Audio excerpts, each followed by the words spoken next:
Hello everyone, Ray from Babco here. I'm going to talk about inspections. This particular little clip is going to be about your own monthly or perhaps weekly inspections. Monthly is pretty much mandatory, especially in a commercial shop. There's a document here you can find online or we can supply, and it's very simple. And this type of thing can be kept with the lift if you like, or in an office. But it should be done monthly by, if you have a dedicated bay for an operator, have that operator do it. If not, dedicate someone in the shop to swing through and make one of these every month. Some people do it weekly. Monthly is generally considered fine.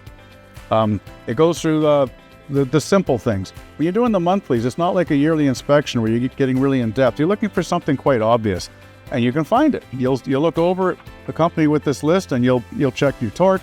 You'll look at your cables, and if something is wrong, this prompts you to find it, and it can be very helpful.